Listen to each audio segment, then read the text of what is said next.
Hello and welcome friends. আজকের ভিডিওতে আমি আরও 5টা ইম্পর্টেন্ট কেসেস এবং সুপ্রিম কোর্টের জাজমেন্টস নিয়ে ডিসকাস করব। তোমরা যারা আমার চ্যানেলে নতুন ভিজিট করছো বা ফার্স্ট টাইম আমার চ্যানেলের কোনো ভিডিও দেখছো, তাদের উদ্দেশ্যে আমি বলবো যে আমি আমার চ্যানেলে ডাব্লিউবিসিএস বা ইউপিএসসি সিভিল সার্ভিসের জন্য জেনারেলি ইম্পর্টেন্ট রিসোর্সেস এবং স্টাডি ম্যাটেরিয়ালস দিয়ে থাকি। লাস্ট ভিডিওতে আমি ইম্পর্টেন্ট কেসেস এবং জাজমেন্টের উপরে একটা ভিডিও সিরিজ শুরু করেছিলাম। এটা এই টপিকের উপরে second video.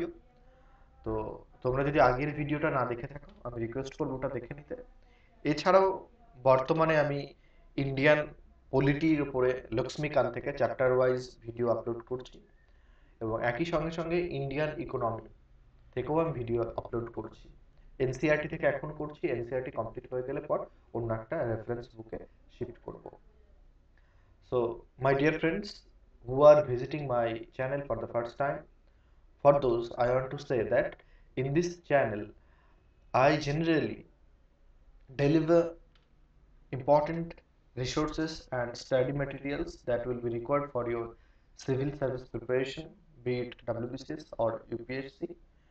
So, if you are first time watching my videos or first time visiting my channel, I would like to request you to go to my playlist where I have created many more videos and perhaps you will like those videos. Also, I would like to request you to subscribe my channel and press the bell icon so that you can have the notification of my video whenever I upload it. Okay, so friends, let's start today's discussion, that is important cases and judgments. Last ভিডিওতে আমি 5টা cases and judgements নিয়ে discuss করেছিলাম। এই ভিডিওতে আরো 5টা cases নিয়ে ডিসকাস করব। So first case for today is Indira Gandhi versus Raj Narayan case 1975. Basically, in this case, Supreme Court invoked the basic structure theory that was propounded by the court by the judgment of Keshavanand Bharati case. And by virtue of this doctrine, Supreme Court struck down and Constitutional Amendment Act in 1975. এই কেসের মাধ্যমে Supreme Court basic structure ডক্ট্রিনকে apply করে constitution অ্যামেন্ডমেন্টের একটা ধারাকে illegal ঘোষণা করেছিল এবং সেই কনস্টিটিউশনাল আর্টিকেলটা ছিল 329। Article 329 was made by 39th Constitution Amendment Act in 1975 by then Indira Gandhi government. Article 329 এ কি ছিল? Article 329 said that election related to President of India, Vice President of India and Prime Minister of India will be outside the purview of judicial review. That means Supreme Court cannot interfere with the election procedure of President, Vice President and Prime Minister. And while the Supreme Court was hearing the cases, it ruled that this act violates the basic structure doctrine of the Constitution. That is, it violates the judicial review scope of the Constitution. That's why Supreme Court declared Article 329 as unconstitutional, illegal.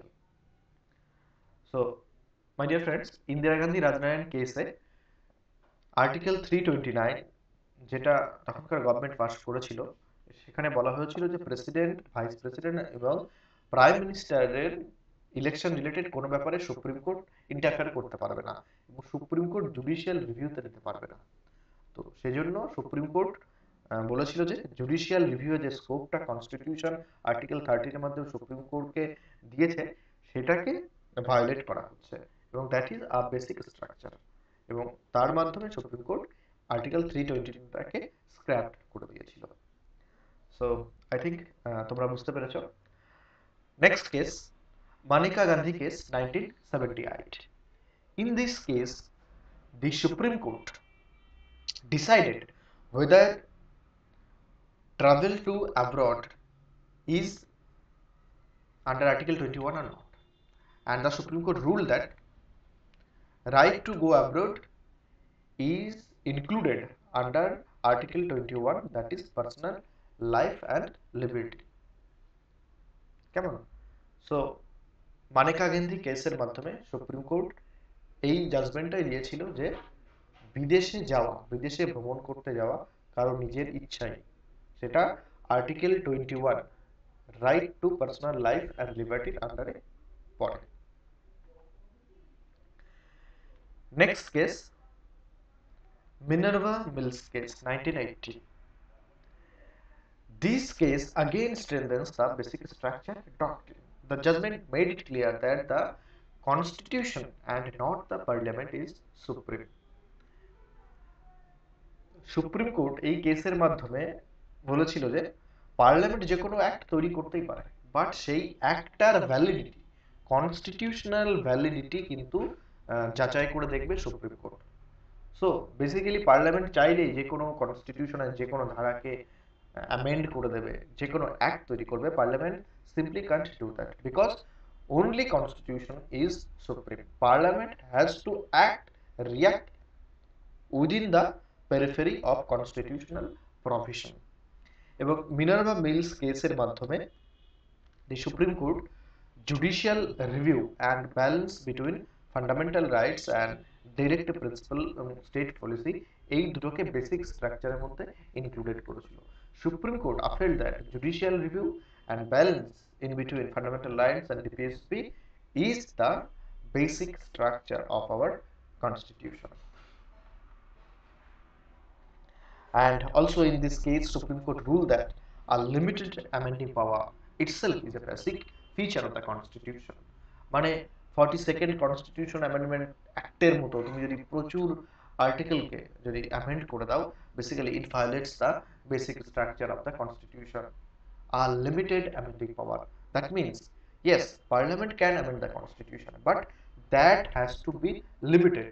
You cannot unlimitedly amend the constitution. So very important case for your exam preparation, and often question comes from Minerva Mills case 1980. Two things, that Supreme Court judicial review and balance between fundamental rights and DPSP were treated as basic structure, and limited amending power of the parliament was taken as basic feature of the constitution. Next case, Baman Rao case 1981. দেখো এই কেসের মাধ্যমে basically এটা pass হয়েছিল তোমার 1973 কেশবানন্দ ভারতী কেসে, যখন বলা হলো যে 24th ডেটটা ছিল 24th এক সেকেন্ড, হ্যাঁ 24th এপ্রিল 24th 1973, এই দিনটাতে কেশবানন্দ ভারতী কেস জাজমেন্টটা দেয়া হয়েছিল। এবং সেই জাজমেন্টে তোমরা জানো যে বেসিক স্ট্রাকচার ডক্ট্রিন প্রপাউন্ড করেছিল দ্য সুপ্রিম কোর্ট। তো বামন রাও কেসে সুপ্রিম কোর্টে একটা কেস হয়েছিল যে 9th শিডিউল নিয়ে, যে 9th শিডিউল কনস্টিটিউশন অ্যামেন্ডমেন্ট করে যে 9th শিডিউল তৈরি করা হয়েছিল তার কনস্টিটিউশনাল ভ্যালিডিটি নিয়ে বামন রাও কেস হয়েছিল। And in this case, Supreme Court ruled that the basic structure doctrine or the judgment delivered in Keshavanand Bharati case will not be in retrospective effect. That means Supreme Court cannot judge a constitutional amendment on this basic structure doctrine if the constitutional amendment was done prior to the Keshavanand Bharati judgment. এবং 9th schedule amendment একটা হয়েছিল 1951 এ। So supreme court বলেছিল যে যেহেতু এটা 1951 এ হয়েছে এবং আমরা বেসিক স্ট্রাকচার ডক্ট্রিন তৈরি করেছি 1973 তে, সো আমরা ওই কনস্টিটিউশন অ্যামেন্ডমেন্টের অ্যাক্টের ভ্যালিডিটি এই কেশবানন্দ ভারতী জাজমেন্টের রেসপেক্টে দেখব না। The judgment in Kesavananda Bharati case will not have retrospective effect. Retrospective effect মানে এই ডেটের আগে যেগুলো হয়ে গেছে সেগুলোকে আমি এই জাজমেন্টের সঙ্গে রিলেট করে দেখব না, কেমন? তো বেসিক্যালি 9th শিডিউল কি ছিল? 9th শিডিউল করা হয়েছিল 1951 এ, যখন ল্যান্ড ডিস্ট্রিবিউশন চলছিল। এখন দেখো, আগে রাইট টু প্রপার্টি ছিল ফান্ডামেন্টাল রাইটস, এবারে যখন ল্যান্ড ডিস্ট্রিবিউশনের যখন স্ক্র্যাপ করে দেওয়া হচ্ছে, তখন 9th শিডিউল তৈরি করা হয়েছিল, এবং তৈরি করে পার্লামেন্টে একটা তৈরি করেছিল যে যে কোনো অ্যাক্ট যেটাকে 9th শিডিউলে রাখা হবে, সেই অ্যাক্ট কিন্তু সুপ্রিম কোর্ট জুডিশিয়াল রিভিউ করতে পারবে না।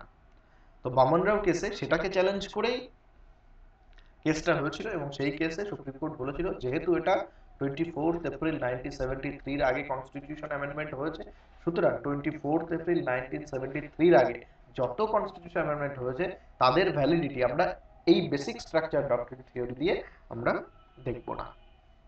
So the case was all about that. Next question and last question for, sorry, last case to discuss for this video is Shahbano Begum case. Shahbano Begum case 1985. দেখো, এটা একটা milestone case for the Muslim women's fight for rights. Basically এই কেসে কি হয়েছিল, Shahbano Begum was a Muslim women and he was given talak, sorry, she was given talak by her husband, and she demanded for alimony, that is খরপোশ। এবং খরপোশ যখন demand করেছিল, মুসলিম personal ল অনুযায়ী আছে যে যখন কোনো তালাক হয়ে যাবে, ডিভোর্স হয়ে যাবে, সেপারেশন হয়ে যাবে, যদি কোনো উইমেন প্রেগনেন্ট থাকে, তাহলে যতক্ষণ না পর্যন্ত সে তার সন্তানের জন্ম দিচ্ছে সেই পিরিয়ড পর্যন্ত সে খরপোশ পাবে, তারপরে পাবে না। এটাকে বলা হয় ইদ্দাত পিরিয়ড। আমি যদি ভুল না বলে থাকি, যেটুকু আমি জানি এটাকে বলা হয় ইদ্দাত পিরিয়ড। কিন্তু শাহবানু তার সন্তানের জন্মের পর খুব অভাব অনটন অভিযোগের মধ্যে ছিল, তার সংসার চলার উপায় ছিল না, তখন সে সুপ্রিম কোর্টে কেস করে। কেমন? সুপ্রিম কোর্টে যায়। তখন সুপ্রিম কোর্ট যে জাজমেন্টটা দেয় যে যদি ডিভোর্স হয়ে যায় তাহলে স্বামীকে তার ওয়াইফের জন্য অ্যালিমনি প্রোভাইড করতে হবে, খরপোশ প্রোভাইড করতে হবে, এবং any criminal procedure will be applicable for all irrespective of religion. যে ক্রিমিনাল প্রসিডিওর যেটা আছে সেটা ধর্মের ভিত্তিতে নয়, সবার ক্ষেত্রে সমানভাবে অ্যাপ্লিকেবল হবে। এই হিসাবে সুপ্রিম কোর্ট জাজমেন্ট দিয়েছিল যে শাহবানুকে খরপোশ দিতে হবে, তার স্বামী তাকে খরপোশ দেবে লাইফ টাইম। কেমন? তো স্বাভাবিক ব্যাপার, এটার পরে কন্ট্রোভার্সি তৈরি হয়েছিল। যারা মুসলিম ধর্মগুরু বা যারা ছিল, যারা মুসলিম পার্সোনাল ল বোর্ডে যারা ছিল, যারা মুসলিম পার্সোনাল লকে কন্ট্রোল করে, তারা রেজ তুললো, তারা একটা অসন্তোষ প্রকাশ করলো, বিদ্রোহ করলো, এবং তখনকার then Rajiv Gandhi government came under pressure. মুসলিমরা তাকে প্রেসারাইজ করলো, তখন Rajiv Gandhi government brought an constitutional amendment act in the name of Muslim women protection and divorce act 1986. By this act, the parliament upheld that annually need to be given only during the iddat period as per the Muslim personal law. So basically the parliament restored the authority of Muslim personal law to give annually till the period of iddat.